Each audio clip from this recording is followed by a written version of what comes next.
आप सुन रहे हैं द कहानीबाज।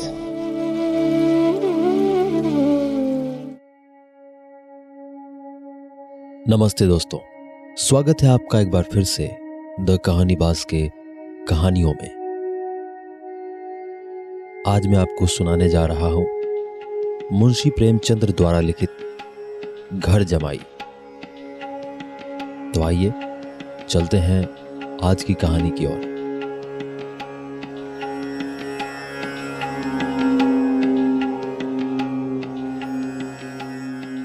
हरिधन जेठ की दोपहरी में उख में पानी देकर आया और बाहर बैठा रहा। घर में से धुआं उठता नजर आता था, छन छन की आवाज भी आ रही थी।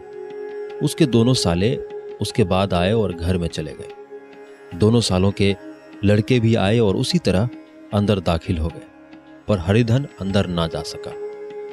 इधर 1 महीने से उसके साथ यहां जो बर्ताव हो रहा था, और विशेषकर कल उसे जैसी फटकार सुननी पड़ी थी, वह उसके पांव में बेड़ियां सी डाले हुए था। कल उसकी सासी ने तो कहा था, मेरा जी तुमसे भर गया है, मैं तुम्हारी जिंदगी भर का ठेका लिए बैठी हूं क्या। और सबसे बढ़कर अपनी स्त्री की निष्ठुरता ने उसके हृदय के टुकड़े टुकड़े कर दिए थे। वह बैठी यह फटकार सुनती रही, पर एक बार भी उसके मुंह से ना निकला, अम्मा तुम क्यों इनका अपमान कर रही। बैठी गटगट सुनती रही, शायद मेरी दुर्गति पर खुश हो रही थी। इस घर में वो कैसे जाए? क्या फिर वही गालियां सुनने, वही फटकार सुनने के लिए? और आज इस घर में जीवन के 10 साल गुजर जाने पर यह हाल हो रहा है। मैं किसी से कम काम करता हूं क्या? दोनों साले मीठी नींद सो रहे हैं और मैं बैलों को सानी पानी देता हूं, छांटी काटता हूं। वहां सब लोग पल पल पर चिलम पीते हैं। मैं आंखें बंद किए अपने काम में लगा रहता हूं। संध्या समय घरवाले गाना बजाने चले जाते हैं। मैं घड़ी रात तक गाय भैंस धोता रहता हूं। उसका यह पुरस्कार मिल रहा है कि कोई खाने को भी नहीं पूछता, उल्टी गालियां मिलती हैं। उसकी स्त्री घर में से डोल लेकर निकली और बोली, जरा इसे कुएं से खींच लो, एक बूंद पानी नहीं है घर में। हरिधन ने डोल लिया और कुएं से पानी भर लाया। उसे जोर की भूख लगी हुई थी, समझा अब खाने को बुलाने आवेगी, मगर स्त्री डोल लेकर अंदर गई तो वहीं की हो रही। हरिधन थका मांदा शुदा से व्याकुल पड़ा पड़ा सो गया। सहसा उसकी स्त्री गुमानी ने आकर उसे जगाया। हरिधन ने पड़े पड़े कहा, क्या है, क्या पड़ा भी ना रहने देगी या और पानी चाहिए? गुमानी कटु स्वर में बोली, गुर्राते क्यों हो, खाने को तो बुलाने आई हूं। हरिधन ने देखा उसके दोनों साले और बड़े साले के दोनों लड़के भोजन किए चले आ रहे थे।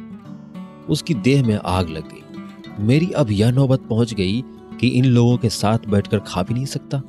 ये लोग मालिक हैं, मैं इनकी जूठी थाली चाटने वाला हूं। मैं इनका कुत्ता हूं जिसे खाने के बाद एक टुकड़ा रोटी डाल दी जाती है। यही घर है जहां आज से 10 साल पहले उसका कितना आदर सत्कार होता था। साले गुलाम बने रहते थे, सास मुंह जोहती रहती थी, स्त्री पूजा करती थी। तब उसके पास रुपये थे, जायदाद थी। अब वह दरिद्र है। उसकी सारी जायदाद को इन्हीं लोगों ने कूड़ा कर दिया। अब उसे रोटियों के भी लाले हैं। उसके जी में एक ज्वाला सी उठी कि इसी वक्त अंदर जाकर सास को और सालों को भिगो भिगो कर लगाए, पर जब्त करके रह गया। पड़े पड़े बोला, मुझे भूख नहीं है, आज ना खाऊंगा। गुमानी ने कहा, ना खाओगे मेरी बला से। हाँ, नहीं तो खाओगे तो तुम्हारी पेट में जाएगा, कुछ मेरे पेट में थोड़े ही चला जाएगा। हरिधन का क्रोध आंसू बन गया। यह मेरी स्त्री है जिसके लिए मैंने अपना सर्वस्व मिट्टी में मिला दिया। मुझे उल्लू बनाकर यह सब अब निकाल देना चाहते हैं। वह अब कहां जाए, क्या करे? उसकी सास आकर बोली, चलकर खा क्यों नहीं लेते जी, रूठते किस पर हो? यहां तुम्हारे नखरे सहने का किसी में बूत नहीं है। जो देते हो मत देना, और क्या करोगे? तुमसे बेटी बिहाई है, कुछ तुम्हारी जिंदगी का ठिका नहीं लिखा है। हरिधन ने मारमहत होकर कहा, हाँ अम्मा, मेरी भूल थी कि मैं यही समझ रहा था। अब मेरे पास क्या है कि तुम मेरी जिंदगी का ठेका लोगी? जब मेरे पास भी धन था तब सब कुछ आता था, अब दरिद्र हूं, तुम क्यों बात पूछोगी? बूढ़ी सास भी मुंह फुलाकर भीतर चली गई।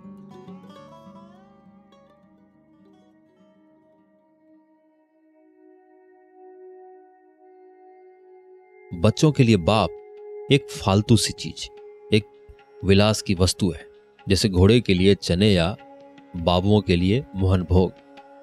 मां रोटी दाल है। मोहन भोग उम्र भर ना मिले तो किसका नुकसान है, मगर एक दिन रोटी दाल के दर्शन ना हो तो फिर देखिए क्या हाल होता है। पिता के दर्शन कभी कभी शाम सवेरे हो जाते हैं। वह बच्चे को उछालता है, दुलारता है, कभी गोद में लेकर या पकड़कर सैर कराने ले जाता है, और बस यही उसके कर्तव्य की इति है। वो प्रदेश चला गया, बच्चे को परवाह नहीं होती, लेकिन मां तो बच्चे का सर्वस्व है। बालक एक मिनट के लिए भी उसका वियोग नहीं सह सकता। पिता कोई हो, उसे परवाह नहीं, केवल एक उछलने कूदने वाला आदमी होना चाहिए। लेकिन माता तो अपनी ही होनी चाहिए, 16 आने अपनी। वही रूप, वही रंग, वही प्यार, वही सब कुछ। वह अगर नहीं है तो बालक के जीवन का स्रोत मानो सूख जाता है। फिर वह शिव का नंदी है, जिस पर फूल या जल चढ़ाना लाजमी नहीं, अख्तियारी है। हरिधन की माता का आज 10 साल हुए देहांत हो गया था। उस वक्त उसका विवाह हो चुका था। वह 16 साल का कुमार था, पर मां के मरते ही उसे मालूम हुआ मैं कितना निस्सहाय हूं, जैसे उस पर उसका कोई अधिकार ही ना रहा। बहनों के विवाह हो चुके थे, भाई कोई दूसरा ना था, बेचारा अकेले घर में जाते भी डरता था। मां के लिए रोता था, पर मां की परछाई से डरता था। जिस कोठरी में उसने देह त्याग किया था, उधर वह आंखें तक न उठाता। घर में एक बुआ थी, वो हरिधन को बहुत दुलार करती। हरिधन को अब दूध ज्यादा मिलता, काम भी कम करना पड़ता। बुआ बार बार पूछती, बेटा कुछ खाओगे? बाप भी अब उसे ज्यादा प्यार करता। उसके लिए अलग एक गाय मंगवा दी। कभी कभी उसे कुछ पैसे दे देता कि जैसे चाहे खर्च करे, पर इन मरहमों से वह घाव ना पूरा होता था जिसने उसकी आत्मा को आहत कर दिया था। यह दुलार और प्यार उसे बार बार मां की याद दिलाती। मां की घुड़कियों में जो मजा था, वह क्या इस दुलार में था? मां से मांग कर, लड़कर, ठुनक कर, रूठ कर लेने में जो आनंद था, वह क्या इस भिक्षादान में था? पहले वह स्वस्थ था, मांग कर खाता था, लड़ कर खाता था। अब वह बीमार था। अच्छे से अच्छे पदार्थ उसे दिए जाते थे, पर भूख ना थी। साल भर तक वह इस दशा में रहा। फिर दुनिया बदल गई। एक नई स्त्री, जिसे लोग उसकी माता कहते थे, उसके घर में आई और देखते देखते काली घटा की तरह उसके संकुचित भूमंडल पर छा गई। सारी हरियाली, सारे प्रकाश पर अंधकार का पर्दा पड़ गया। परिधन ने इस नकली मां से बात तक ना की, कभी कभी उसके पास गया तक नहीं। एक दिन घर से निकला और ससुराल चला आया। बाप ने बार बार बुलाया, पर उनके जीते जी वह फिर उस घर में ना गया।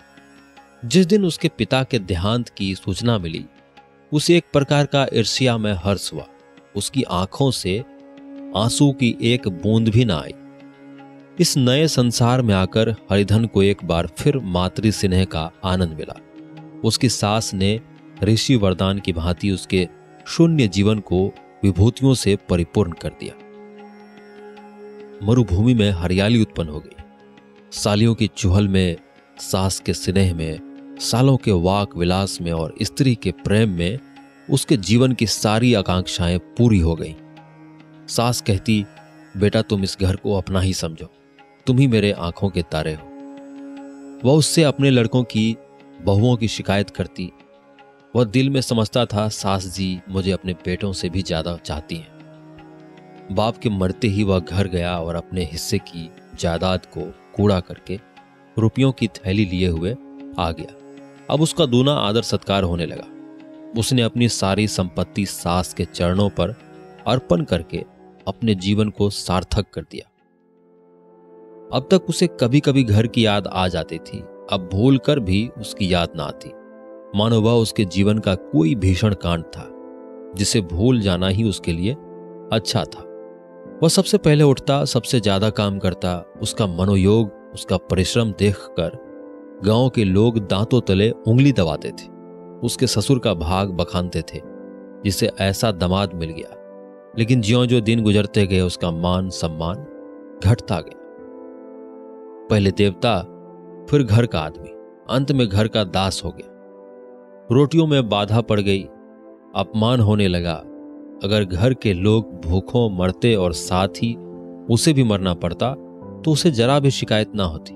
लेकिन जब देखता और लोग मुझ पर ताव दे रहे हैं, केवल मैं ही दूध की मक्खी बना दिया गया हूं, तो उसके अंत स्थल से एक लंबी ठंडी आह निकल आती। अभी उसकी उम्र 25 ही साल की तो थी। इतनी उम्र इस घर में कैसे गुजरेगी? और तो और उसकी स्त्री ने भी आंखें फेर ली। यह उस विपत्ति का सबसे क्रूर दृश्य था। हरिधन तो उधर भूखा प्यासा चिंता दाह में चल रहा था। इधर घर में सास जी और दोनों सालों में बातें हो रही थी। गुमानी भी हां में हां मिलाती जाती थी। बड़े साले ने कहा, हम लोगों की बराबरी करते हैं, यह नहीं समझते कि किसी ने उनकी जिंदगी भर का बीड़ा थोड़े ही लिया है। 10 साल हो गए, इतने दिनों में क्या 2-3 हजार ना हड़प गए होंगे? छोटे साले बोले, मजूर हो तो आदमी घुड़के भी डांटे भी, अब इनसे कोई क्या कहे, न जाने इनसे कभी पिंड छूटेगा भी या नहीं। अपने दिल में समझते होंगे मैंने 2000 रुपये नहीं दिए हैं क्या? यह नहीं समझते कि उनके 2000 कब के उठ चुके। 1.25 सेर तो एक जून को चाहिए।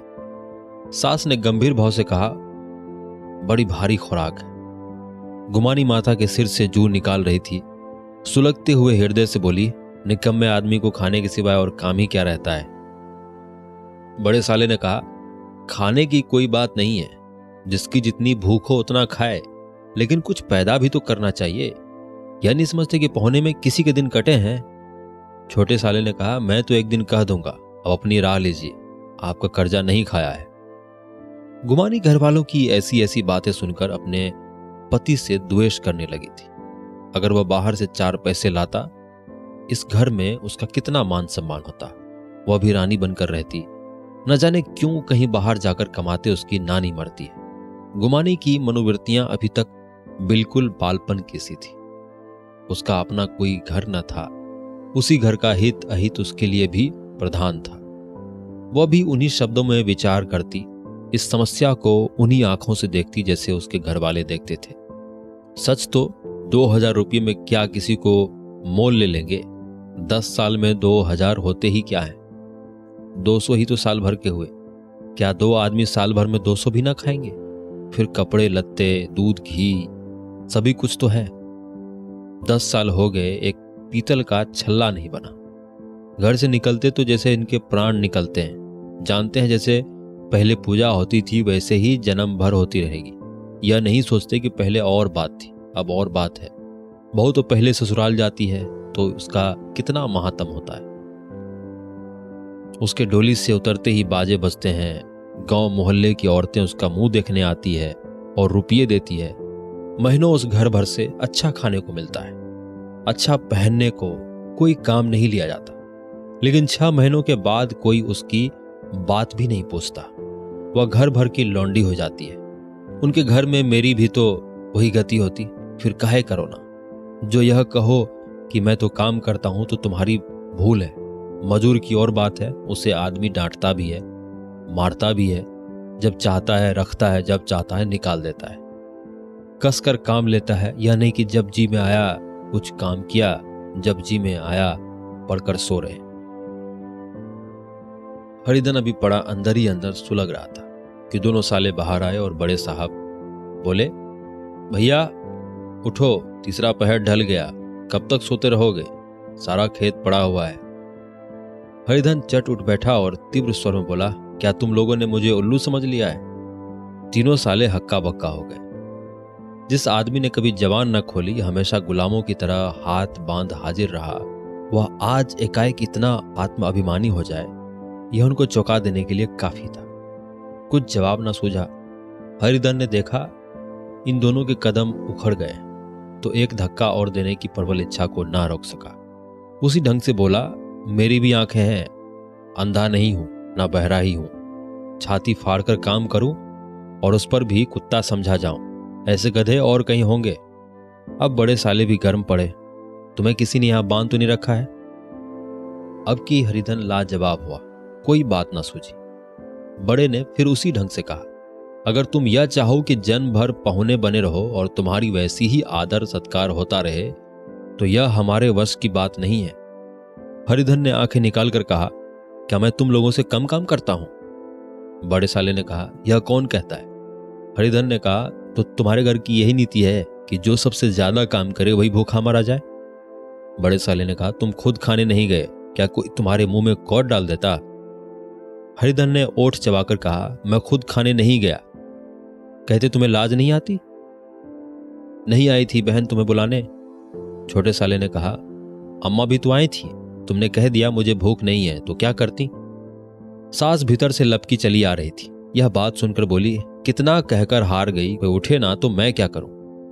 हरिधन ने विष, खून और आग से भरे हुए स्वर में कहा, मैं तुम्हारे लड़कों का जूठा खाने के लिए हूं? मैं कुत्ता हूं कि तुम लोग खाकर मेरे सामने रूखी रोटी का टुकड़ा फेंक दो? बुढ़िया ने ऐंठ कर कहा, तो क्या तुम लड़कों की बराबरी करोगे? हरिधन परास्त हो गया। बुढ़िया ने एक ही वाक प्रहार में उसका काम तमाम कर दिया।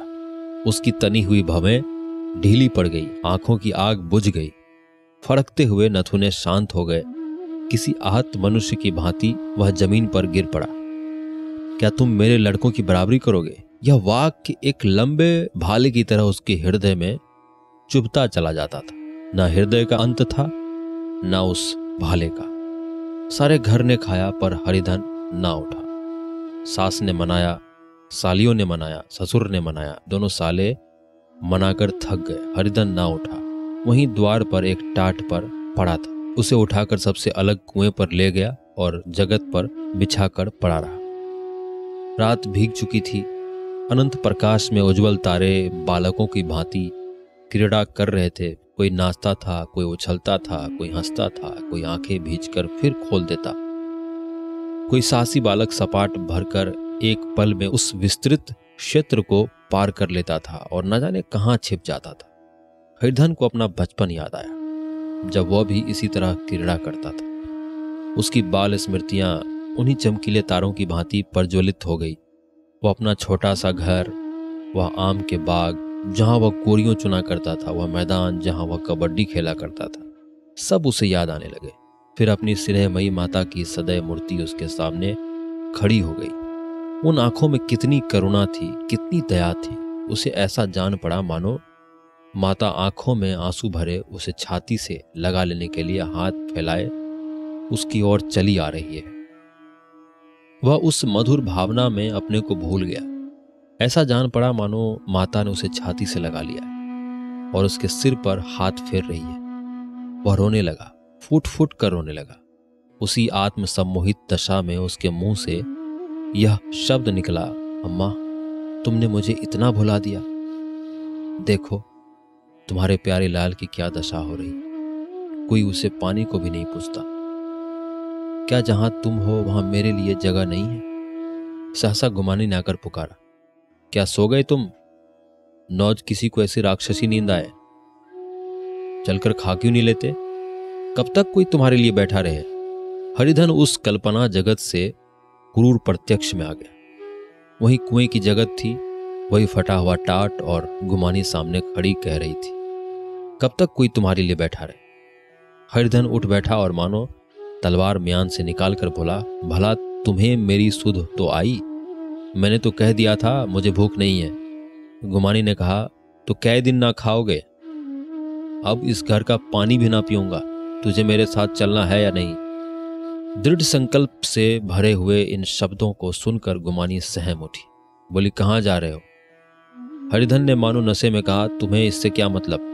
मेरे साथ चलोगी या नहीं? फिर पीछे से ना कहना मुझसे कहा नहीं। गुमानी आपत्ति के भाव से बोली, तुम बताते क्यों नहीं कहां जा रहे हो? तू मेरे साथ चलेगी या नहीं? जब तक तुम बता ना दोगे मैं नहीं जाऊंगी। तो मालूम हो गया तुम नहीं जाना चाहती। मुझे इतना ही पूछना था, नहीं अब तक मैं आधी दूर निकल गया होता। यह कहकर वह उठा और अपने घर की ओर चला। गुमानी पुकारती रही, सुनो, सुन लो, सुन तो लो। और उसने पीछे फिर कभी न देखा। 30 मील की मंजिल हरिधन ने 5 घंटों में तय की। जब वह अपने गांव की अमराइयों के सामने पहुंचा तो उसकी मातृ भावना उषा की सुनहरी गोद में खेल रही थी। उन वृक्षों को देखकर उसका विह्वल हृदय नाचने लगा। मंदिर का वह सुनहरा कलश देखकर वह इस तरह दौड़ा मानो एक छलांग में उसके ऊपर जा पहुंचेगा। वह वेग में दौड़ा जा रहा था, मानो उसकी माता गोद फैलाए उसे बुला रही। जब वह आमों की बाग में पहुंचा, जहां डालियों पर बैठकर वह हाथी की सवारी का आनंद पाता था, जहां की कच्ची बेरों और लिसोड़ों में एक स्वर्गीय स्वाद था, तो वह बैठ गया और भूमि पर सिर झुकाकर रोने लगा, मानो अपनी माता को अपनी विपत्ति कथा सुना रहा। वहां की वायु में, वहां के प्रकाश में मानो उसकी विराट रूपिणी माता व्याप्त हो रही थी। वहां की अंगुल अंगुल भूमि माता के पद चिन्हों से पवित्र थी। माता के सिन्हे में डूबे हुए शब्द अभी तक मानो आकाश में गूंज रहे थे। इस वायु और इस आकाश में न जाने कौन सी संजीवनी थी जिसने उसके शोकार्त हृदय को बालोत्साह से भर दिया। वह एक पेड़ पर चढ़ गया और उधर से आम तोड़ तोड़ कर खाने लगा। सास का वह कठोर शब्द, स्त्री का वह निष्ठुर आघात, वह सारा अपमान भूल गया। उसके पांव फूल गए थे, तलवों में जलन हो रही थी, पर इस आनंद में उसे किसी बात का ध्यान न था। सहसा रखवाले ने पुकारा, वह कौन ऊपर चढ़ा हुआ है रे? उतर, अभी ने तो ऐसा पत्थर खींच कर मारूंगा कि वहीं ठंडे हो जाओगे। उसने कई गालियां भी दी।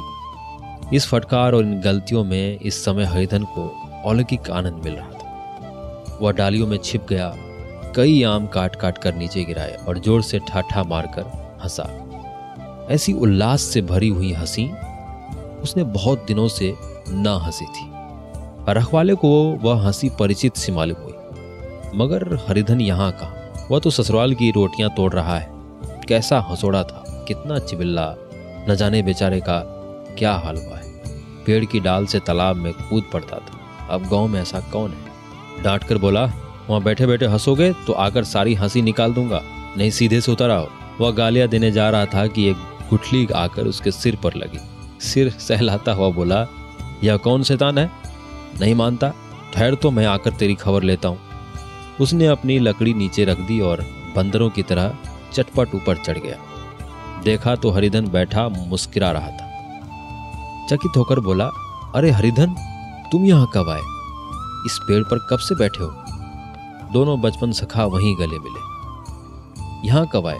चलो घर चलो, भले आदमी। क्या वहाँ आम भी मयस्सर न होते थे? हरिधन ने मुस्कुराकर कहा, मंगरू, इन आमों में जो स्वाद है वह और कहीं के आमों में नहीं है। गांव का क्या रंग ढंग है? मंगरू ने कहा, सब चैन चान है भैया। तुमने तो जैसे नाता ही तोड़ लिया। इस तरह कोई अपना गांव घर छोड़ देता है क्या? जब से तुम्हारे दादा मरे सारी गृहस्थी चौपट हो गई। 2 छोटे छोटे लड़के हैं, उनके किए क्या होता है? हरिधन ने कहा, मुझे अब उस गृहस्थी से क्या वास्ता है भाई, मैं तो अपना ले दे चुका। मजूरी तो मिलेगी ना? तुम्हारी गैया मैं ही चला दिया करूंगा, मुझे खाने को दे देना। मंगरू ने आत्मविश्वास के भाव से कहा, अरे भैया कैसी बात करते हो, तुम्हारे लिए जान तक हाजिर है। क्या ससुराल में अब ना रहोगे? कोई चिंता नहीं, पहले तो तुम्हारा घर ही है, उसे संभालो। छोटे छोटे बच्चे हैं, उनको पालो। तुम नई अम्मा से नाहक डरते हो, बड़ी सीधी है बेचारी, बस अपनी माँ ही समझो। तुम्हें पाकर तो निहाल हो जाएगी। अच्छा, घरवाली को भी तो लाओगे? हरिधन ने कहा, उसका मुंह ना देखूंगा, मेरे लिए वह मर गई। मंगरू ने कहा, तो दूसरी सगाई हो जाएगी। अब की ऐसी मोहरिया ला दूंगा कि उसके पैर धो धो कर पियोगे, लेकिन कहीं पहली भी आ गई तो? हरिधन ने कहा, वह ना आएगी। हरिधन अपने घर पहुंचा तो दोनों भाई ने कहा, भैया आए, भैया आए कहकर भीतर दौड़े और मां को खबर दी। उस घर में कदम रखते ही हरिधन को ऐसी शांत महिमा का अनुभव हुआ मानो वह अपनी मां की गोद में बैठा हुआ है। इतने दिनों ठोकरे खाने से उसका हृदय कोमल हो गया था। जहां पहले अभिमान था, आग्रह था, हेकड़ी थी, वहां अब निराशा थी, पराजय थी और याचना थी। बीमारी का जोर कम हो चला था। अब उस पर मामूली दवा भी असर कर सकती थी। किले की दीवारें छिद चुकी थी, अब उसमें घुस जाना असहना था। वही घर जिससे वह एक दिन विरक्त हो गया था, अब गोद फैलाए उसे आश्रय देने को तैयार था। हरिधन का निर्वलंबन मन यह आश्रय पाकर मानो तृप्त हो गया। शाम को विमाता ने कहा, बेटा तुम घर आ गए, हमारे धन भाग। अब इन बच्चों को पालो। माँ का नाता ना सही, बाप का नाता तो है ही।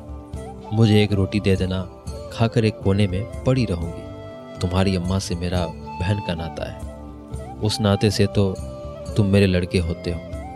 हरिधन की मातृभील आंखों को विमाता के रूप में अपनी माता के दर्शन हुए। घर के एक एक कोने में मातृ स्मृतियों की छटा चांदनी की भांति छिटकी हुई थी। विमाता का प्रौढ़ मुखमंडल भी उसी छटा से रंजित था। दूसरे दिन हरिधन फिर कंधे पर हल रखकर खेत को चला। उसके मुख पर उल्लास था और आंखों में गर्व। वह अब किसी का आश्रित नहीं, आश्रयदाता था, किसी के द्वार का भिक्षुक नहीं, घर का रक्षक था। एक दिन उसने सुना गुमानी ने दूसरा घर कर लिया। माँ ने बोला, तुमने सुना काकी, गुमानी ने घर कर लिया है। काकी ने कहा, घर क्या कर लेगी, ठट्ठा है। बिरादरी में ऐसा अंधेर, पंचायत नहीं है, अदालत तो है। हरिधन ने कहा, नहीं काकी, बहुत अच्छा हुआ। ला महाबिरजी को लड्डू चढ़ाओ। मैं तो डर रहा था कहीं मेरे गले ना पड़े। भगवान ने मेरी सुन ली। मैं वहां से यही ठान कर चला था, अब उसका मुंह ना देखूंगा।